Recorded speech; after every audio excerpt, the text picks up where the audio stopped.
Saudara, Angkatan Laut Iran merilis rekaman pada hari Senin waktu setempat di mana rudal dan drone milik mereka ditargetkan ke pangkalan militer termasuk kapal milik Amerika Serikat. Rekaman menunjukkan serangan dilakukan oleh Angkatan Darat Iran dengan menggunakan drone serang dan rudal. Jelajah yang dilancarkan ke sistem komunikasi, depot penyimpanan bahan bakar, baterai pertahanan udara Patriot, menara kontrol dan persediaan amunisi milik AS di Kuwait. Serangan ini dilakukan menyusul adanya agresi berulang yang dilakukan Amerika ke Iran. Secara terpisah, Angkatan Laut Iran juga melancarkan serangan ke arah kapal Angkatan Laut AS. IRGC mengklaim telah menargetkan pangkalan Amerika Serikat di Bahrain dan Kuwait.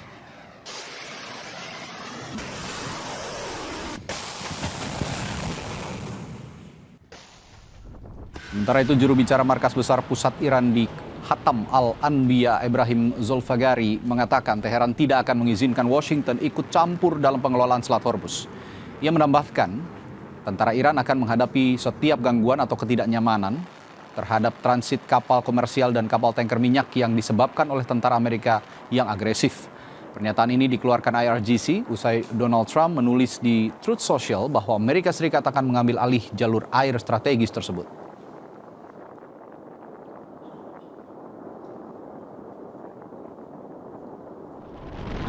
Di satu sisi, militer Amerika Serikat pada Senin mengatakan akan memberlakukan kembali blokade terhadap lalu lintas maritim yang masuk dan keluar dari pelabuhan Iran mulai pukul 16 waktu setempat pada 14 Juli atas perintah Presiden Donald Trump. Rekaman yang dirilis oleh Komando Pusat Amerika Serikat CENTCOM menunjukkan kapal perang Angkatan Laut Amerika Serikat, pesawat militer dan helikopter yang beroperasi di Timur Tengah. CENTCOM menyatakan akan memberlakukan blokade terhadap kapal-kapal yang berlayar ke atas dari pelabuhan dan wilayah pesisir Iran. Sementara Amerika mengizinkan pelayaran komersial lainnya untuk terus berlayar melalui perairan regional selama tak melanggar aturan blokade.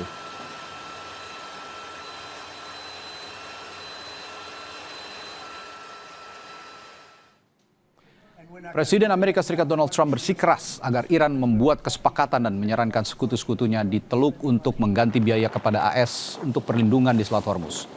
Sebelumnya Trump menyarankan Amerika menjadi penjaga Selat Hormuz dan dapat mengenakan biaya 20% pada semua kargo yang dikirim. Adapun penggantian biaya itu ditujukan ke Arab Saudi, Uni Emirat Arab, Qatar, Bahrain, dan Kuwait. Reimbursed because we're protecting a very rich portion of the world. We're spending money.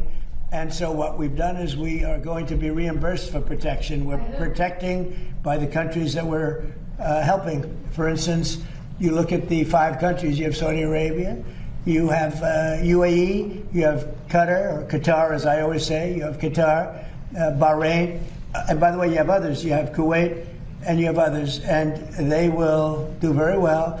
But we think it's appropriate that we don't need them. You know, we have more oil than any other country in the world. When you add Venezuela, which has been amazing, which has tremendous amounts of oil that we control, when you add Venezuela and everything else, we have more than 50% of the world's supply. We don't need it, but we need it from the standpoint of protecting allies, etc., etc. Saudara, Trump kenakan pajak bagi kapal komersil yang akan melintas di Selat Hormuz sebesar 20%. Tak hanya itu, Trump juga meminta uang pengganti pengamanan di Selat Hormuz kepada negara-negara Teluk. Sementara Iran meminta Amerika Serikat untuk tidak ikut campur dalam pengelolaan Selat Hormuz. Lalu taktik apa yang tengah diambil Amerika dan disiapkan Iran untuk pertaruhan yang kembali memanas selama 2 pekan terakhir? Untuk membahasnya, kita sudah bergabung dengan pengamat Timur Tengah, BRIN, Nostalgiawan Wahyudi, melalui sambungan virtual. Selamat malam, Mas Wawan. Selamat malam. Ya, Mas Wawan, pajak 20% katanya bagi kapal komersil di Selat Hormuz. Ini ada angka yang sangat besar sebenarnya. Lalu seberapa drastis lonjakan harga minyak dunia yang akan kita rasakan dalam waktu dekat kira-kira? Yang jelas tidak akan kembali ke harga normal kalau seperti itu. Jadi seperti ini, Mas. Jadi ada sesuatu yang menarik ya kalau kita lihat ya. Jadi dulu semua dipertaruhkan hanya untuk membicarakan nuklir Iran ya. Saya kira di sini kita bisa melihat bahwa sebetulnya Amerika sendiri mengetahui bahwa arah untuk menciptakan senjata nuklir berbasis nuklir di Iran itu memang masih jauh dari kemampuan dia, apalagi kemarin setelah serangan 12 hari juga menurun. Jadi itu tidak lagi memberikan keuntungan yang menarik sebetulnya. Kekhawatiran Amerika terhadap nuklir Iran itu sebetulnya tidak sekhawatir bagaimana bagaimana Israel ya dengan apa namanya politik luar negeri yang invasifnya itu merasa terancam dengan keberadaan itu. Oke. Jadi dengan adanya Hormuz ini menjadi sesuatu pergeseran pembicaraan yang menarik. Saya kira Iran sangat mengetahui itu dari awal. Selain dia bisa mengontrol politik ya, luar negerinya. Jadi selain ada perang, dia mengontrol politik di Timur Tengah melalui Strait Hormuz. Yang kedua itu merupakan sumber keuntungan yang sangat luar biasa. Dan ini juga dilirik ternyata sama Amerika Serikat. Jadi memang sejak awal ketika perang awal-awal itu terjadi, kita bisa melihat bahwa Amerika juga menginginkan bahwa jika negara-negara Timur Tengah menginginkan perang ini diperpanjang, maka sediakan uang untuk Amerika sebagai uang pengamanan. Jadi ini pengulangan sebetulnya. Dia ingin menyatakan bahwa ini ada potensi ketika negara-negara Timur Tengah yang bentuknya pasif itu, dia membutuhkan perlindungan dan juga membutuhkan kontrol. Jadi ketergantungan mereka terhadap akses minyak dengan perdagangan berbasis energi itu. Sehingga ketika dipegang oleh Amerika, maka kan seperti itu. Nah, kalau bicara Selat Hormuz, secara hukum laut internasional, Mas Wawan, UNCLOS ini, apakah Amerika Serikat punya dasar yang sah sebenarnya untuk memungut pajak di wilayah perairan tersebut? Atau ini murni tindakan sepihak yang ilegal? Karena kita tahu juga negara-negara sekutu Amerika Serikat banyak juga yang ada di Timur Tengah. Sebetulnya kalau kita lihat ya, seperti Indonesia ada ALKIS ya, sebetulnya itu free.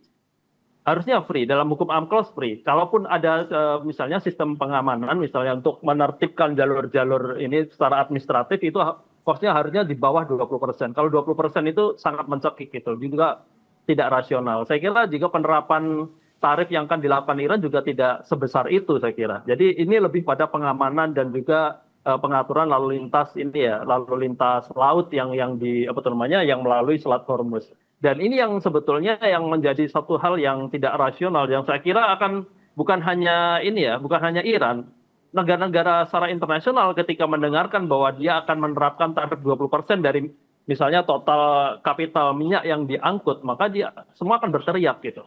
Saya kira itu juga akan menaikkan sekitar 20% harga energi dunia di luar perang karena itu benar-benar terjadi dan itu dikuasai oleh Amerika. Ini yang sebetulnya yang kita lihat ya dari banyak hal seolah-olah Amerika itu menjadi pahlawan untuk penyelamat bahwa Hormuz akan menjadi free. Saya kira tidak seperti itu. Kita bisa melihat bahwa potensi ekonomi itu sepertinya tidak bisa dielakkan.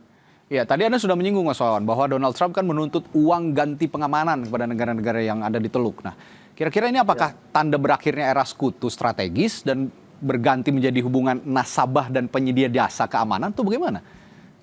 Jadi seperti ini, kita tidak menafikan ya bahwa Amerika sekarang mengalami defisit anggaran ya. Dalam arti kita pengeluaran mereka di bidang keamanan ketika terlibat dalam perang ini menjadi tidak rasional bagi APBN mereka. Dalam arti ketimpangan ini benar-benar terjadi. Bukan hanya itu, Amerika juga memiliki kepentingan untuk memulihkan persediaan misalnya rudal balistik yang kemarin serangan beberapa waktu ini ya, yang sebelumnya mencapai 100 serangan, sekarang 140 itu sudah menguras sebetulnya. Juga sistem pertahanan udara ya, yang lain sudah menguras sistem rudal-rudal Amerika itu sudah lebih dari 50% pada belakangan ini, dan itu membutuhkan selain waktu juga dana yang sangat besar karena kita mengetahui berbeda dengan sistem balistik Iran yang masih memanfaatkan rudal-rudal yang lama, sedangkan yang AS itu sangat berbiaya tinggi, sangat tinggi, dan ini yang ketimpangan ini yang terjadi secara rasional. Saya kira ketika Amerika ke sana dan dia menyadari bahwa ketika mereka datang ke Hormuz ingin menjadi pahlawan untuk menyelamatkan Hormuz, sebetulnya itu bukan kepentingan langsung Amerika Serikat. Ya. Itu karena itu yang menyebabkan mereka rasional lah mereka untuk mendapatkan tarif itu karena sebetulnya dilindungi sekutu mereka seperti itu, yang kaya-kaya akan minyak kan, itu yang menjadikan keirian. Tapi seolah sepertinya Amerika Serikat ini lupa bahwa negara besar selain Amerika Serikat ada Tiongkok juga dan Rusia. Nah, jangan-jangan nanti kebijakan transaksional Trump ini justru akan menjadi karpet merah bagi Tiongkok dan Rusia untuk menawarkan perlindungan keamanan yang lebih murah bagi negara-negara di Arab. Ini yang menarik sebenarnya masih wait and see. Dua negara ini yang saya sebutkan, Rusia dan Tiongkok, untuk bermanuver di tengah memanasnya terus konflik antara Amerika Serikat dan Iran. Baik, terima kasih perbincangan yang menarik, Mas Nos Nostalgiawan dari BRIN. Kita jumpa lain waktu. Selamat malam. Sampai jumpa, Mas. Selamat malam ya, sama-sama.